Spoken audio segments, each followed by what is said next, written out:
قل للذي أضناه للمجد السهر يوم السعادة عندما تجني الثمر. It's been nearly 80 years since hundreds of black West African soldiers who fought for France's freedom against Nazi Germany during World War II were killed in cold blood by their fellow white French officers in Senegal in 1944, in what is known as the Thiaroye massacre.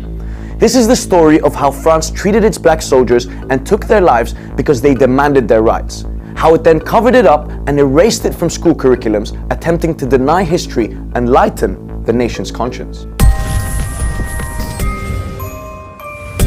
Known as the Tirailleurs Senegalais units, these were volunteers and conscripts from former French colonies, serving in the French Army's colonial infantry. Specifically, the soldiers were from Guinea, Mali, Senegal, Burkina Faso, Chad, Benin, Gabon, Ivory Coast, the Central African Republic, and Togo. Those who were killed had all been prisoners of war, held in Nazi Germany's camps during the Second World War. They had been subsequently freed by the Nazis and transferred to a holding facility in Thiaroye on the outskirts of the Senegalese capital, Dakar. The soldiers were upset and demanded equal pay to white soldiers, in addition to their unpaid wages and pensions, and so what was a call for justice was translated by the French as a mutiny. And on the night of November 30th, 1944, white French officers killed their black colleagues held in Thiaroye. The French admit that 35 died, but war veterans say at least 300 black African soldiers were killed.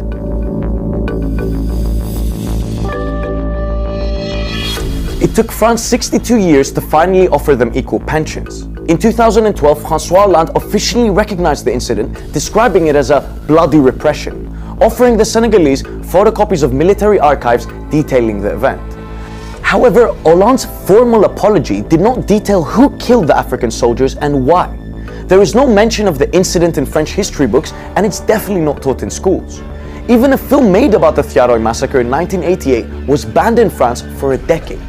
And if you tried to pay your respects and visit the military cemetery in Senegal, where the soldiers lay, you would be denied entry. The reality is, the problem is deep-rooted and reflected in France's colonial chauvinism and the bigotry of its leaders who have tried to deny history. Hollande's predecessor, Nicolas Sarkozy, had said during a visit to Senegal that the, quote, African man did not make his way into history. He also said that the problem with Africa is that it lives in the nostalgia of a paradise lost in childhood. Sorry to break it to you, little man, but blacks and Arabs outnumbered whites in the French Free Army. You know, the army that won you your freedom after your country was occupied by Nazis in World War II? Unsurprisingly, there is very little mention of the roles of former French colonies in the world wars. France also murdered, raped, pillaged, exploited, and returned skulls as part of a civilizing mission in Africa. Man said paradise lost in childhood. Funny guy. The struggle for France's elite to come to terms with its dark colonial past is ongoing. Incumbent President Emmanuel Macron recently said that his country would not apologize for its well-documented mass atrocities in Algeria. In fact, they're so insecure about their misadventures and racist history in Africa that the French Foreign Ministry last year called me out on Twitter, man like Achmet, you know, over a video detailing the French colonization of Africa. Now my question is, who runs this account? Like, I'm guessing an angry white man, innit? They were like, Monsieur, please, we did not invade Ghana, huh? We only invaded all the countries around Ghana, huh? All the rest of Africa, please. Look, France has an issue with its past, one that it must own up to, take responsibility, apologize and compensate for. It should focus on this instead of tweeting at yours truly, man like Achman. Priorities, fam.